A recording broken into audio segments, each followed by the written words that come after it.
So, welcome back to the next class. Now, this is the most basic class where we are just studying about the laws of chemical combination for elements and compounds. Now, these laws were discovered somewhere around 1886 onwards after the discovery of Dalton's theory.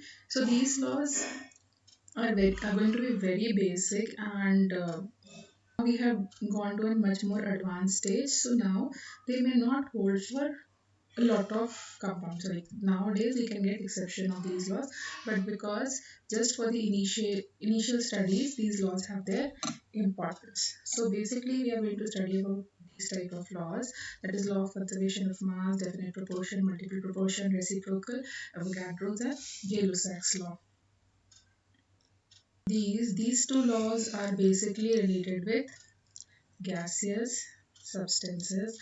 Others law are related with anything, but these two laws are related with gaseous substances. So coming to the first law is related to law of conservation of mass.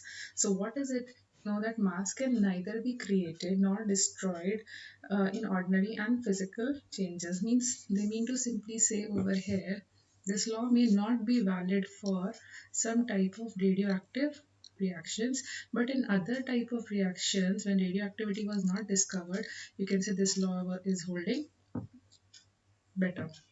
So like for example, you take some logs of wood and put fire, burn them, so that it will convert into ashes and the smoke will dissipate into air if you are not doing it in a closed vessel. So what is the amount of smoke that is dissipated?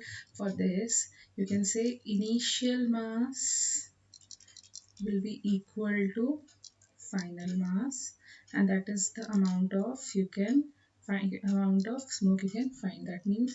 That means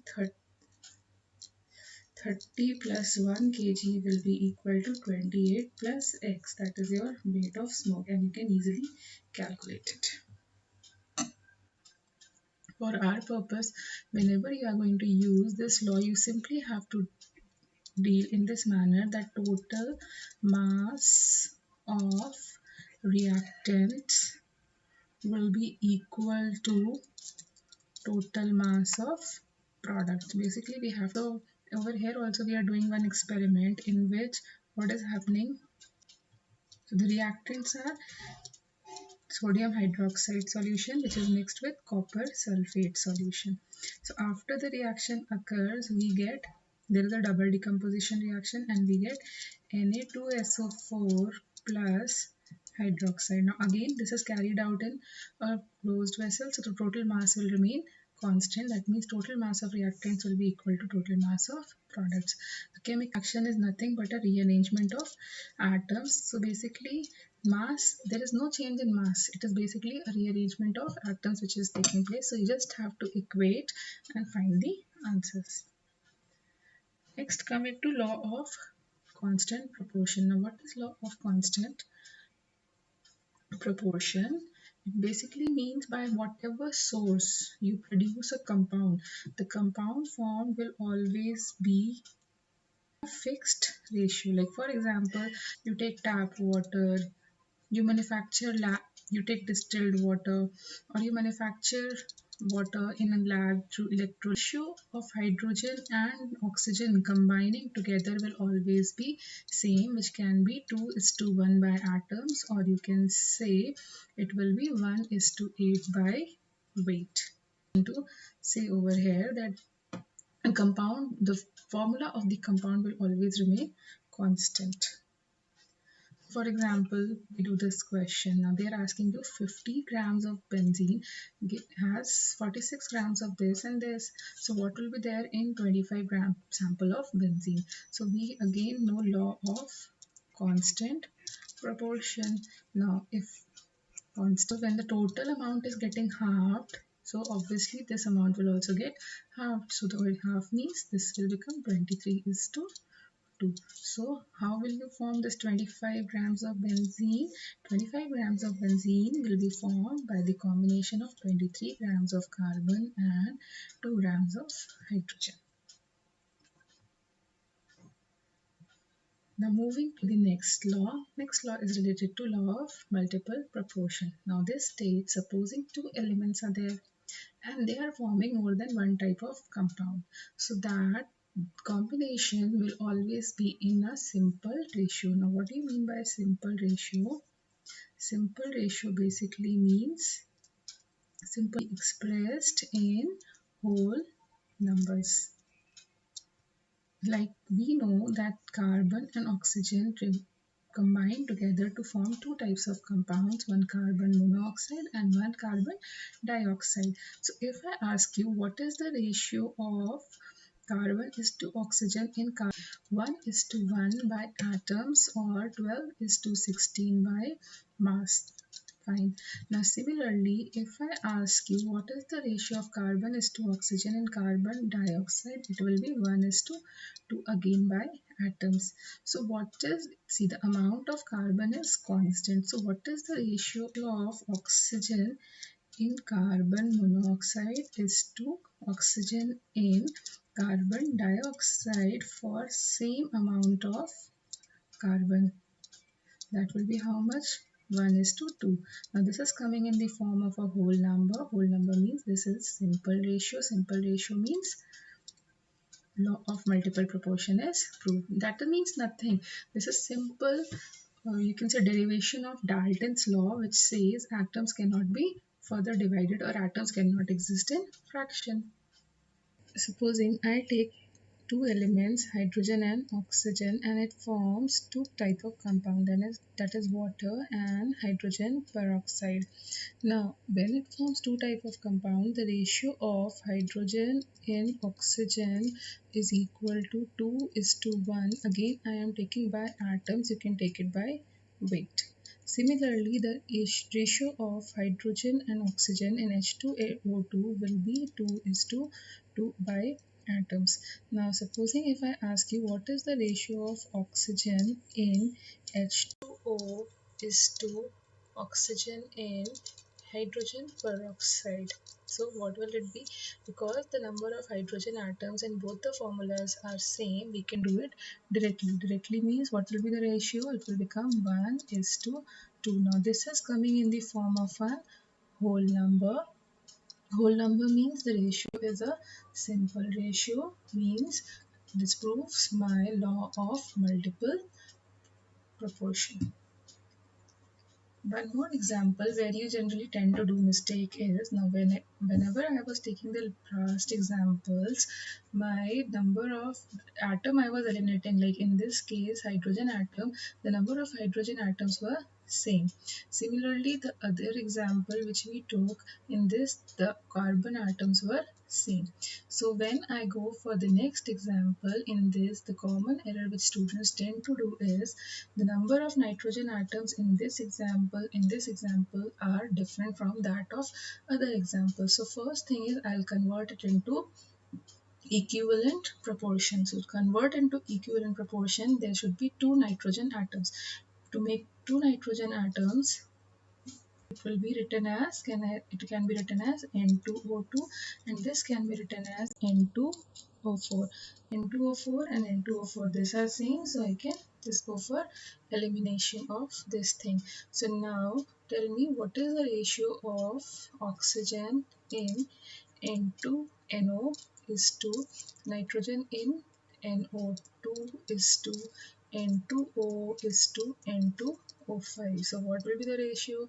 Just check 2 atoms, 4 atoms, 1 atom and then 5. That means again the numbers are whole numbers and the ratio is a simple ratio.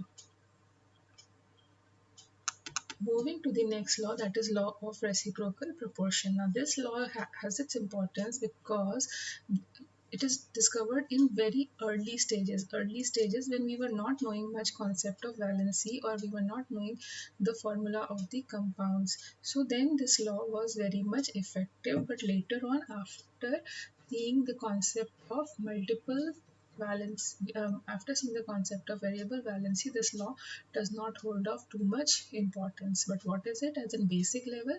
Let us go for it. Supposing I have three elements: hydrogen, oxygen and carbon. Now I know the formula of hydrogen and oxygen combining together. I know the formula of carbon and oxygen combining together. I need to find the formula of carbon and hydrogen combining together. So how we will proceed, that's what we are discussing. So supposing I say hydrogen and oxygen combine in the ratio of 2:1, and this is again I am taking by atoms. You can again do it by weight. This formula is unknown. So next I proceed. I know that carbon and oxygen combine in the ratio of 1:2 again by atom. I need to find the formula between carbon and hydrogen. So what I need to eliminate? I need to eliminate oxygen. So if I want to eliminate oxygen, the number of oxygen in both the cases should be same, but they are not. So I'll try to convert them into equivalent proportion. So how to convert into equivalent proportion? I will multiply it by 2. So what will be my new proportion? It will become 4:2. So now I can eliminate oxygen. So what is the ratio of carbon and hydrogen? Now from this case it will become 1, and from there it will become 4. That means 1 atom of carbon will combine with 4 atoms of hydrogen. Okay, so what will be the formula? CH4. So this was a basic concept of ratio and proportion. To make it further clear, let us do with one more example. Now supposing I take an example, nitrogen, hydrogen and oxygen. So these are the three elements I need. Fine, I know the formula of the compound made between hydrogen and oxygen, and that is H2O. I know the formula of the compound made between nitrogen and hydrogen, and that is NH3. But I don't know the formula formed between this nitrogen and oxygen. So same way, if I do hydrogen and oxygen shows a ratio of 2:1.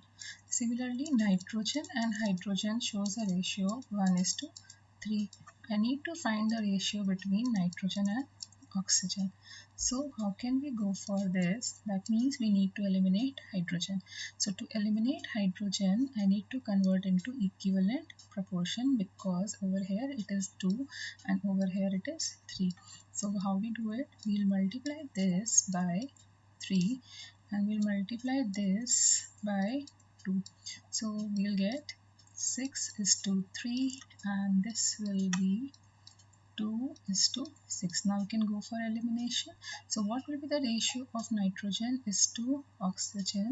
That means 2:3, or you can say 2 atoms of nitrogen will combine with this. And in the last law we have already found that this is one of the oxides of nitrogen. So this law does not hold for every three set of elements. That's why this has some importance in the earlier days, but now because of variable valency, not of too much importance. Now coming to the Avogadro's law, now this law has an importance in mole concept also. Now what does this law tell you? That equal volumes of gas at in same temperature and pressure will have same number of moles. And what we are going to do, we are going to always deal with STP situation, which says that there will be 22.4 liters of volume for every 1 mole of gas, which can also be written as 2240 ml and or cc or d meter cube. So you need to remember these conversion factors. If I take 1 mole of gas, now STP stands for 0 degrees Celsius and 1 atmosphere pressure. So that's what is discussed over here. So if you take 1 mole of gas, the volume will remain same. That means the space occupied will be same, but their masses obviously will be different because their atomic weights are different. And if the moles are same, that means the number of molecules will also be same. So you can use this concept in mole concept. Now coming to the last law, now this is related to stoichiometry. You will study this in chemical reactions. This law, we need to have a balanced reaction.